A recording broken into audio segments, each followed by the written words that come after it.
friends. So today we are going to learn your grammar section topic preposition. કે આપણે આજે પ્રિપોઝિશનનો જે તમારો ગ્રામરનો ટોપિક છે એ આપણે શીખવા જઈ રહ્યા છે.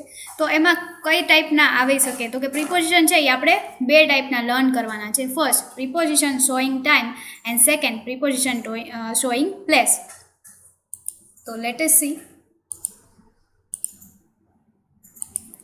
First of all what is preposition એટલે કે પ્રિપોઝિશન શું કહે તો કે એને કહી શકાય કે એક નામ યોગી સર્વનામ છે, બરાબર. એને પ્રિપોઝિશનને ગુજરાતીમાં શું કહે તો કે નામ યોગી સર્વનામ.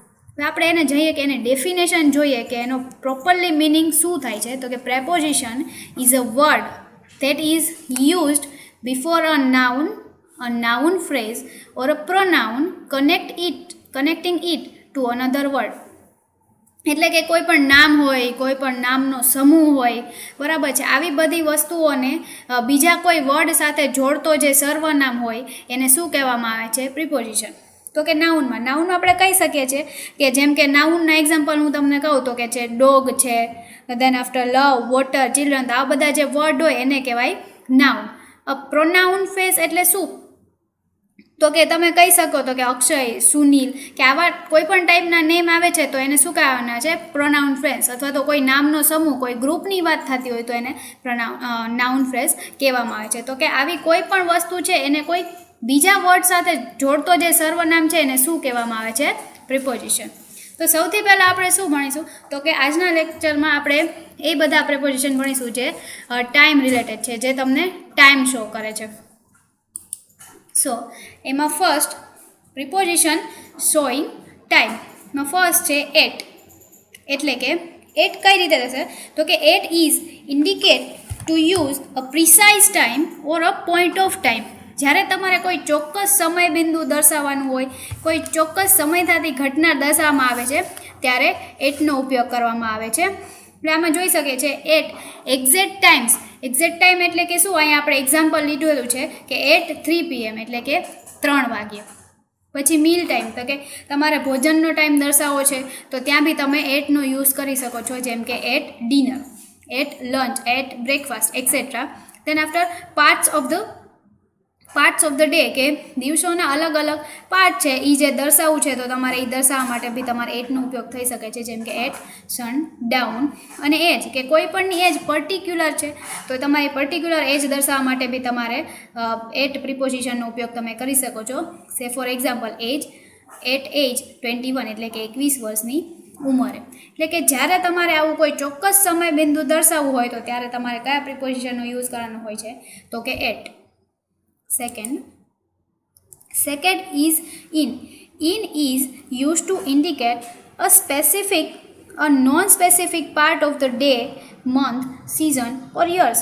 એટલે કે તમારે જ્યારે દિવસ છે, પછી કોઈ મહિનો છે, કોઈ ઋતુ છે કે જે સ્પેસિફિક નથી બટ એ વસ્તુમાં કંઈક થયેલું છે એવું અચોક્કસ સમયગાળો દર્શાવવો હોય તો એ અચોક્કસ સમયગાળો દર્શાવવા માટે તમારે કયા પ્રિપોઝિશનનો યુઝ થાય છે તો કે ઇન.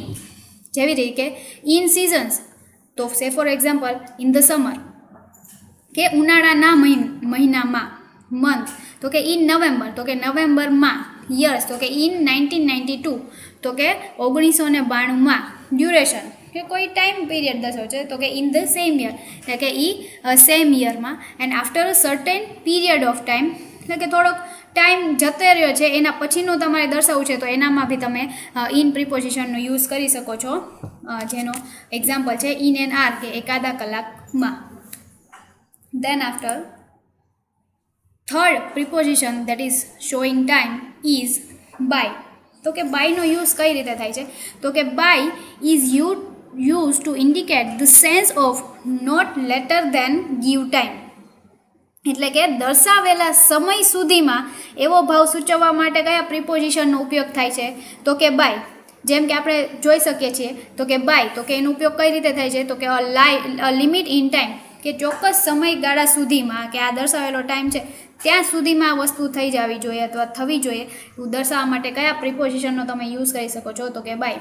સે for example by sundown or in the sense of at the latest. એટલે કે નજીકના સમયગાળામાં બી કોઈ વસ્તુ થઈ ગયેલી છે તો એ દર્શાવવા માટે બી કયા પ્રિપોઝિશનનો ઉપયોગ થઈ શકે છે તો કે બાયનો, જેમ કે બાય ધ ડ્યુ ડેટ, અથવા તો કોઈ વસ્તુ નજીકના સમયગાળામાં કરવાની છે એવું દર્શાવવા માટે ભાઈ તમે બાયનો ઉપયોગ કરી શકો છો. Then after your next preposition is on. Okay, on is use to indicate days of the week, dates, specific days or specific such days. એટલે કે ઓનનો ઉપયોગ તારીખ, દિવસ, ચોક્કસ દિવસ કે ચોક્કસ દિવસનો ભાગ દર્શાવવા માટે થાય છે.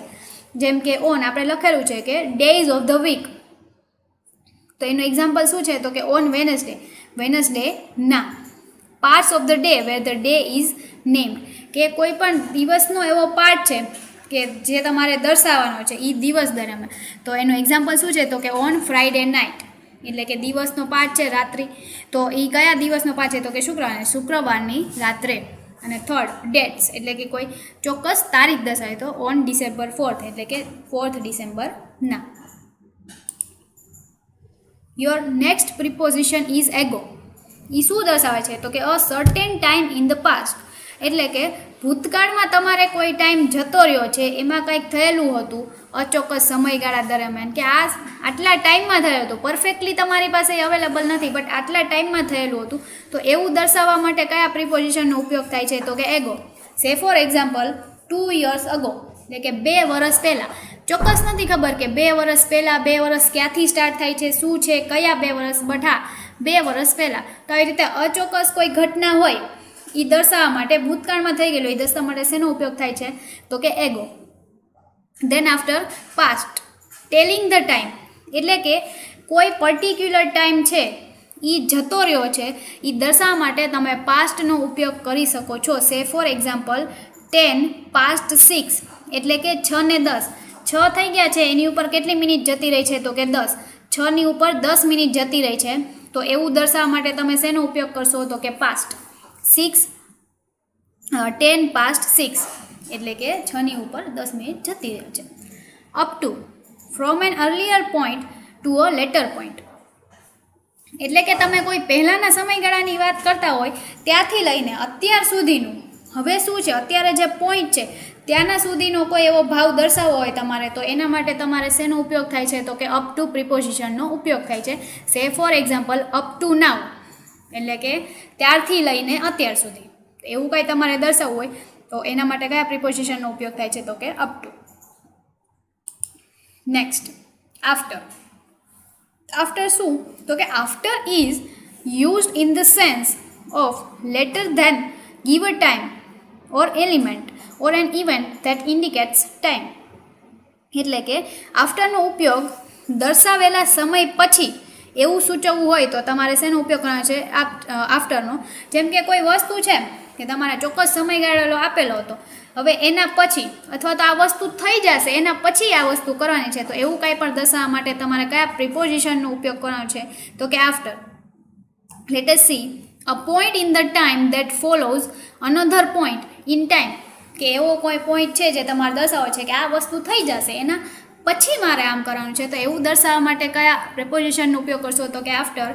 Like example after the game, after the surgery, આ બંને એના એક્ઝામ્પલ છે. Then after next is before.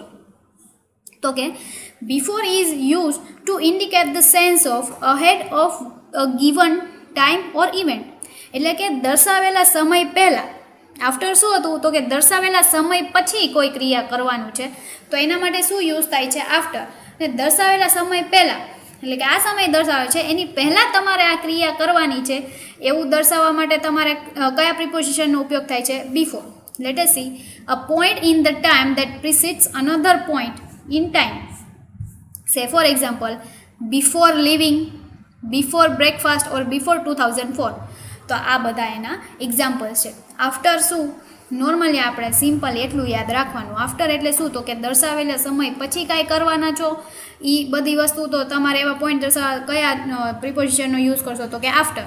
Before દર્શાવેલા સમય પહેલાં, તો કે આ હું સમય દર્શાવે છે એની પહેલાં હું આ કામ કરી નાખીશ, આ કરવું છે આ કામ છે એની પહેલાં આ કામ પતાવી દઈશ, તો એવું દર્શાવવા માટે શેનો ઉપયોગ થાય છે બિફોર.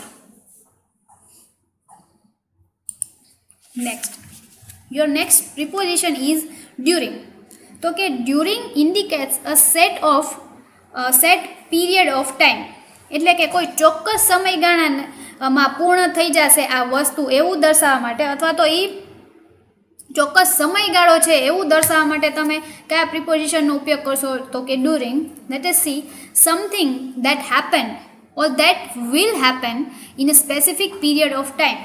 કે કોઈ વસ્તુ છે એ ચોક્કસ પહેલાં થઈ ગયેલી છે અથવા તો આ ચોક્કસ સમયગાળા પછી થશે, તો એવું દર્શાવવા માટે તમારે શેનો ઉપયોગ કરવાનો છે? તો કે ડ્યુરિંગ. સે for example during the night or during the war.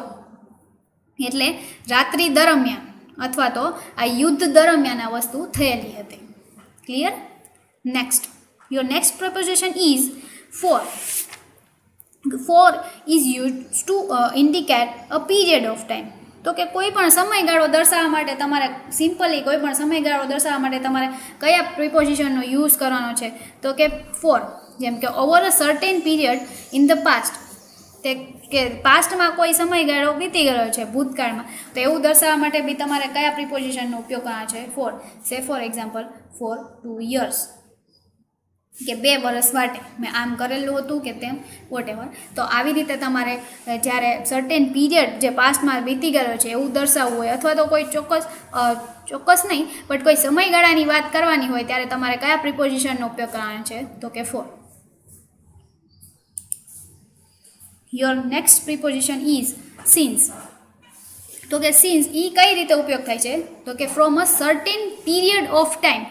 કે કોઈ ઘટના છે એ આ પરફેક્ટ ટાઈમથી થયેલી હતી અથવા તો આ પરફેક્ટ ટાઈમમાં થયેલી હતી, એવું કંઈ પણ દર્શાવવું હોય તો તમારે કયા પ્રિપોઝિશનનો યુઝ કરવાનો છે? તો કે સિન્સ. સે for example since 1980 or since the accident. એટલે કે 1980થી આ વસ્તુ ચાલતી આવે છે, અથવા તો મારા એક્સિડન્ટથી મને આ વસ્તુ થાય છે. તો એવી રીતે તમારે કોઈ પણ ઘટના કે એવું દર્શાવવું હોય, કયા પ્રિપોઝિશનનો ઉપયોગ કરશો? તો કે since. Next, your next preposition is through out. એમાં કઈ રીતે હોય? તો કે something that happen or will happen continuously in specific period of time. એટલે કે કોઈ ચોક્કસ સમયગાળામાં કોઈ વસ્તુ થયેલી હોય, એટલે કે કન્ટિન્યુ એ વસ્તુ થતી હોય, અથવા તો કોઈ આવનારા સમયમાં કન્ટિન્યુઅસ એ વસ્તુ થવાની હોય, તો આવી બધી વસ્તુને ડીલ કરવા માટે તમારે કયા પ્રિપોઝિશનનો ઉપયોગ કરવાનો છે? તો કે થ્રુ આઉટ. કે મારે થ્રુ આઉટ મેં આમ કરેલું છે અથવા તો થ્રુ આઉટ આમ થવાનું છે. Say for example throughout the year. કે આખા વર્ષ દરમિયાન. Throughout the ordeal. એટલે કે જે ડીલ કરેલી છે એમાં આખા ડીલ દરમિયાન આવી રીતે થયેલું છે. તો આવું કંઈ પણ દર્શાવવું હોય તો કયા પ્રિપોઝિશનનો ઉપયોગ થશે? તો કે throughout. Next, your next preposition is two.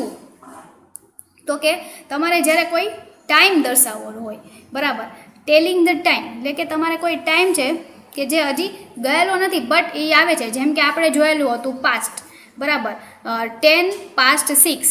એટલે કે 6:10, જેમાં 6 વાગી ગયા છે એની ઉપર કેટલી મિનિટ થઈ ગઈ છે? તો કે 10 મિનિટ.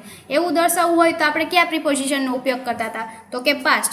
હવે જ્યારે તમારે કોઈ ટાઈમ થવાનો છે, જેમ કે 6માં કેટલી મિનિટની વાત છે? તો કે 10 મિનિટ. તો આપણે એ પર્ટિક્યુલર ટાઈમને શું કહીએ? તો કે 5:50. એમાં તમારે કઈ રીતે દર્શાવવાનું હોય? તો કે 5 to 50 એવી રીતે દર્શાવવાનું હોય છે, બરાબર. તો એવો કોઈ પણ ટાઈમિંગ દર્શાવવાનું હોય ત્યારે તમારે કયાનું પ્રિપોઝિશનનો ઉપયોગ થાય છે? તો કે to. From an earlier time to a later time. So 1 PM to 3 PM. એટલે કે 1 થી 3 વાગ્યા સુધી. આવો બી કાંઈ ટાઈમ પીરિયડ દર્શાવવાનો હોય તો બી કયા પ્રિપોઝિશનનો ઉપયોગ થાય છે? તો કે to. Then after your next preposition is until. તો કે ટીલ ઓર અનટિલ તમે કહી શકો છો. તો કે till or until indicates the duration up to a given point of time. એટલે કે કોઈ સમયગાળો નિર્દેશ કરાયેલો છે કે તમારે આ સમયગાળા સુધીમાં આવી જવાનું છે, આ સમયગાળા સુધીમાં કહો છે. તો કોઈ પણ એક સમયગાળો છે જે તમને પરફેક્ટલી આપવામાં આવેલો હોય, તો એના માટે તમારે કયા પ્રિપોઝિશનનો ઉપયોગ કરવાનો છે? તો કે until. Like up to a certain period in time. એટલે કે આ ચોક્કસ સમયગાળા સુધીમાં આ વસ્તુ થઈ જવી જોઈએ, એવું દર્શાવવા માટે શેનો ઉપયોગ કરવાનો છે? તો કે અનટિલ. સે for example until the and. એટલે કે છેલ્લે સુધી જોવો.